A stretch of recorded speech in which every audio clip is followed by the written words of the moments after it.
let's get this started. So we'd like to welcome our first presenter, Jake Chambers, with the history of Sass. Hello, my name is Jacob Chambers, and I am here to tell you about the historical past of Sass. In this presentation, I'm going to tell you what Sass is, who in history is famous because of their sass, and why you should continue to use sass in the future. Now, picture yourself in an argument with your parents, and you have the perfect thing to say. It is a masterpiece, the perfect combination of humor and spunk. You were born to say it. You look at them and say it. Your parents say if you keep being sassy, you will never become successful. But history says otherwise. Now, some of you are thinking, what even is sass? Sass is defined by Merriam-Webster as to talk imprudently or disrespectfully, which for those of us who weren't born in 1830 basically means to make a rude comment or action.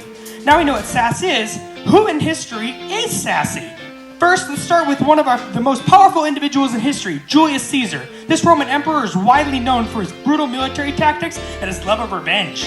Nothing shows the sass better than when he was this young man sailing in the Mediterranean Sea. While Julius Caesar was sailing, he was captured by pirates. Not like Captain Jack Sparrow, but a pirate called a corsair, or a pirate who captures the person and sells them for ransom. Now, when Julius Caesar was captured, he was held for ransom, but demanded his ransom at 5 times the amount the pirates wanted.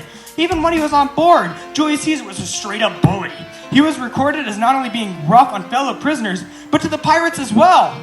They hated his sass so much they were tempted to let him go and not get any money. But before they could let him go, his ransom was paid and Julius was free.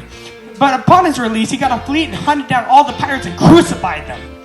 This one incident did not stop him from being a ruthless leader down the road. He continued to kill and conquer until his assassination. He continues to be known for his love of sass and the philosophy of what comes around goes around. And if you don't think that's sassy enough, this is the same guy who named a month after himself, and they named a month after his son.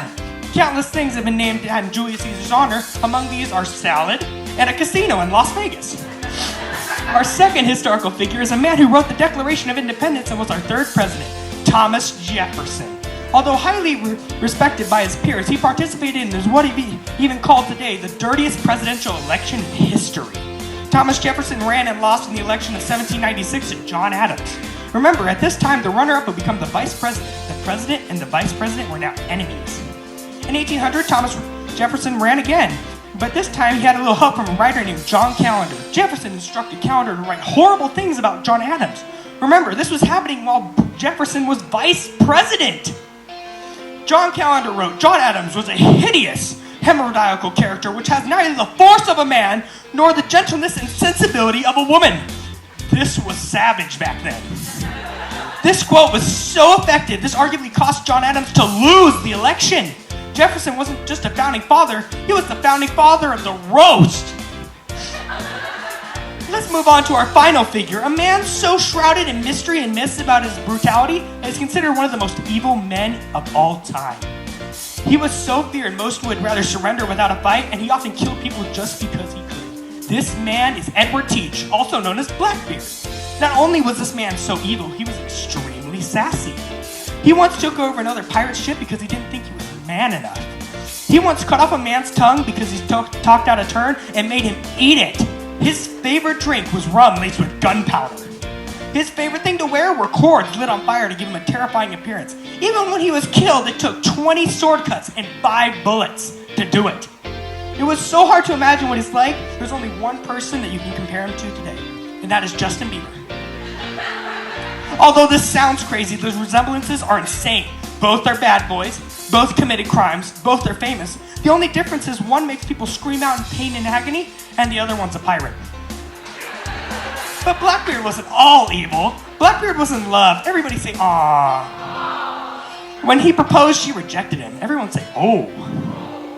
She married another man, and Blackbeard was furious.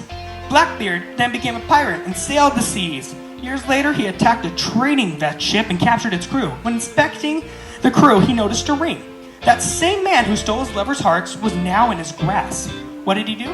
He did what any sensible man would do. He cut off his arm and sent it to her in a silver casket. These are just a few sassy figures. So, to include more, Henry Ford, Cleopatra, William Shakespeare, George Washington, Alexander Hamilton, Napoleon, Mayor Tammy DeWeer, Andrew Jackson. And the list goes on and on and on. It goes on infinitely. In fact, history says you have to be sassy in order to be well known. In conclusion, the next time your parents say, you'll never become successful if you're sassy, or you will never become successful and stop being a sass mouth, just tell them, it's not me, it's history. Thank you for your time, and remember to stay sassy.